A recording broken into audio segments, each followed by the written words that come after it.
नमस्कार, मैं रघुनाथ प्रसाद आज आपके बीच उपस्थित हूँ। यूनियन पब्लिक सर्विस कमीशन के द्वारा 4 अगस्त को जारी 2019 के कंबाइंड सर्विसेज एग्ज़ाम रिजल्ट के संबंध में। लेकिन उसके पहले मैं अपने चैनल के सभी सब्सक्राइबर्स, सभी व्यूअर्स को मैं धन्यवाद देना चाहता हूँ कि आपने हमें बहुत सपोर्ट किया और जिसके कारण मैं महत्वपूर्ण विषयों पर वीडियो आपके समक्ष प्रस्तुत कर रहा हूं। मैं अभी तक लाइव कभी नहीं हो पाया था यूट्यूब पर। स्वतंत्रता दिवस के अवसर पर 15 अगस्त को मैं संध्या 5 बजे 1 घंटे के लिए आप सभी के लिए लाइव उपस्थित रहूंगा। आप सभी लोगों से अनुरोध है कि वैसे मैंने आपके जो कमेंट्स आते रहे हैं या फोन पर आपने जो कांटेक्ट किया है, मैंने सदा प्रयास किया कि आपके समस्याओं का निराकरण मैं करता रहूं। लेकिन उस दिन आप फेस टू फेस आप जो समस्या रखेंगे, मैं प्रयास करूंगा कि ज़्यादा से ज़्यादा समस्याओं का सुझाव मैं आपको दे सकूं। अब मैं आता हूं, इस वर्ष का जो एग्ज़ाम हुआ यूपीएससी का सिविल सर्विसेज का, वो 927 पदों के लिए हुआ, जिसमें रिजल्ट 4 अगस्त को 829 पदों के लिए हुआ। 98 पद सुरक्षित रखे गए हैं। यद्यपि सोशल मीडिया में बहुत से सोशल एक्टिविस्ट्स के कमेंट आ रहे हैं इस रिजर्व पर। मैं इसमें सिर्फ इतना ही कहना चाहूँगा कि ये रिजर्व पैनल जो यूपीएससी ने तैयार किया है, ये चूँकि मेरिटोरियस रिजर्व कैटेगरी के संबंध में सिविल सर्विसेज एग्जामिनेशन रूल्स का जो 16 सब रूल 2 है, उसके तहत और जो माननीय सर्वोच्च न्यायालय के द्वारा जो सिविल अपील नंबर 4310 एंड 4311 जो 2010 ईस्वी का है, उसमें जो प्रक्रिया बतलाई गई है उसके आधार पर रखे गए हैं। मैं मेरिटोरियस रिजर्व कैटेगरी के संबंध में चर्चा बाद में करूंगा। यह जरूर है कि लोगों को जो ये रहती है शंका कि मेरिटोरियस रिजर्व कैंडिडेट जो माइग्रेट करते हैं अपनी कैटेगरी में, उससे लॉस उस कैटेगरी के लोगों को होता है। ये तो होता है, लेकिन मेरिटोरियस रिजर्व कैटेगरी के कैंडिडेट को प्रेफरेबल पोस्ट मिल जाता है। इसके पॉजिटिव और नेगेटिव पार्ट की चर्चा मैं आगे की एक वीडियो में निश्चित तौर पर करूंगा। आज मैं सिर्फ इस रिजल्ट पर जा रहा हूं। अभी जो रिजल्ट आया है उसमें जनरल कैटेगरी के 304 का रिजल्ट हुआ है, जिसमें रिजर्व कैटेगरी के ईडब्ल्यूएस के 9, ओबीसी के 78, शेड्यूल कास्ट के 8 और शेड्यूल ट्राइब के 3 कैंडिडेट भी उस ओपन कैटेगरी जो 40% है उसमें सम्मिलित हैं जी। और इन्हीं पदों के लिए जो रिजर्व पैनल है, इसमें कितने लोग माइग्रेट करते हैं अपनी कैटेगरी में और कितने लोगों को उस कैटेगरी से हटना पड़ता है और जनरल कैटेगरी को फिर उस खाली जगह को भरने के लिए आना पड़ेगा। मैं आज कट ऑफ की चर्चा कर रहा हूं, जिसमें दिव्यांग के कट ऑफ की चर्चा नहीं करूंगा। पीटी में जो कट ऑफ आया है वो जनरल के लिए 98, ईडब्ल्यूएस के लिए 90, ओबीसी का 95.34, एससी का 82 और एसटी का 77.34। इसमें हम ये देख रहे हैं कि ओबीसी का कट ऑफ पीटी में ईडब्ल्यूएस की बनिस्पत 5.34 ज्यादा है।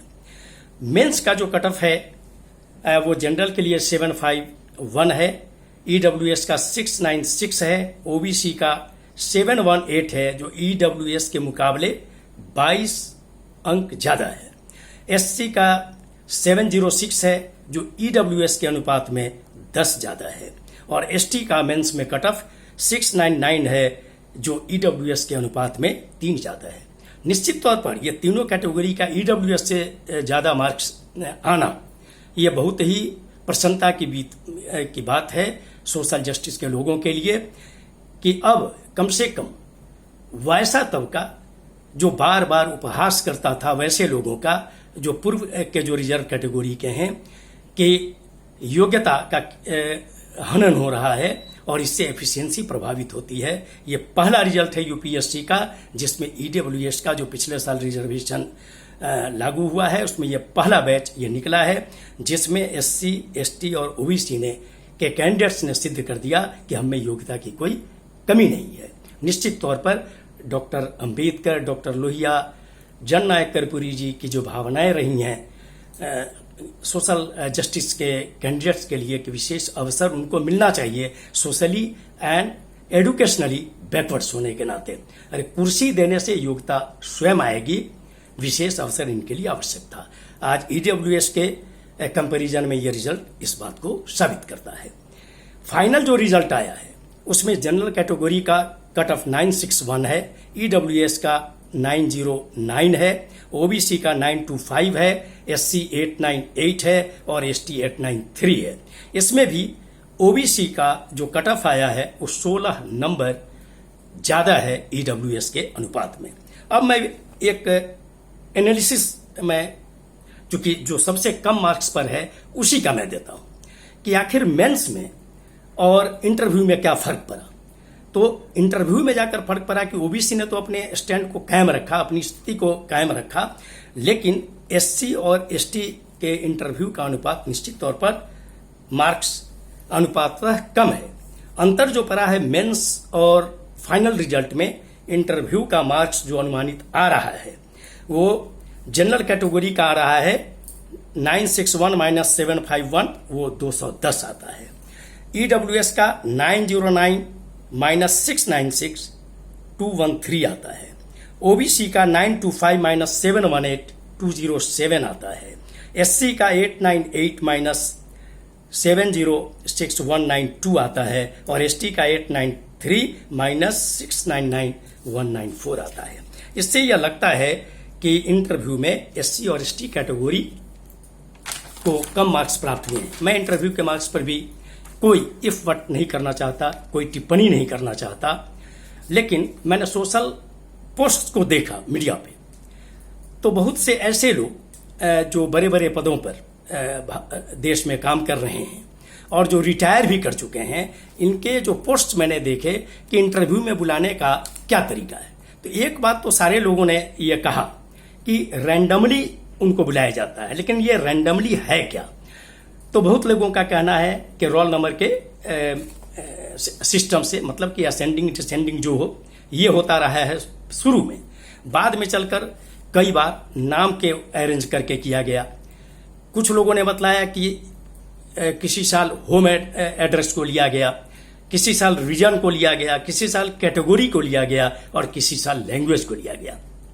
मैं इस संबंध में एक भारतीय नागरिक के रूप में जो महसूस करता हूं, मैं ये कहना चाहूंगा कि यूपीएससी हमारे देश की सर्वोच्च संस्था है नियुक्ति के प्रतियोगिता परीक्षा के संबंध में। इसमें यह टफ एग्जाम है, कंबाइंड सर्विसेज एग्जाम का देश का सबसे टफ एग्जाम। इसमें जो रैंडमली जो व्यवस्था है, निश्चित तौर पर लैंग्वेज, कैटेगरी, रीजन और होम स्टेट वाला अगर कोई प्रोसेस रहा है तो निश्चित तौर पर एक भारतीय नागरिक के रूप में मेरा अपना विचार है कि यह बहुत उपयुक्त नहीं कहा जा सकता है, क्योंकि इसमें कैंडिडेट्स की कुछ न कुछ आइडेंटिटी स्पष्ट हो जा रही है। हाँ, रोल नंबर और नाम के आधार पर अगर कोई सिस्टम रहा है रैंडमली तो वो बहुत अच्छा सिस्टम है, इसमें कहीं किसी को कुछ पता लगने की संभावना नहीं। इसमें मैं एक चर्चा, चूंकि मैं बिहार से हूं, बिहार लोक सेवा आयोग जो इंटरव्यू के लिए पद्धति अपनाता है, निश्चित तौर पर एक बहुत ही अच्छी पद्धति है, मैं उसकी भूरी भूरी प्रशंसा करता हूं।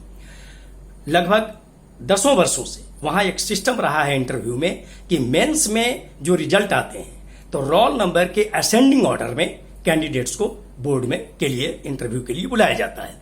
और उसमें 2018 के पहले स्थिति थी कि बोर्ड में ये कैंडिडेट का कोई भी बायोडाटा नहीं रहता है, न नाम, न उनके पिता का नाम, न पता, उन्होंने किस सब्जेक्ट से किया, किस यूनिवर्सिटी से किया, कहाँ से आपने उन्होंने पढ़ाई की, किस भाषा से, कुछ नहीं, सिर्फ रोल नंबर जाता रहा है बोर्ड में। और 2018 में तो इसको और पारदर्शी बनाया गया कि इसमें सिर्फ कोडिंग की जाती है रोल नंबर की, और वो रैंडमली कोडेड नंबर बोर्ड के पास होता है और कैंडिडेट को उसी में भेजा जाता है। मैं समझता हूं कि इसमें कोई आइडेंटिटी खुलती ही नहीं है।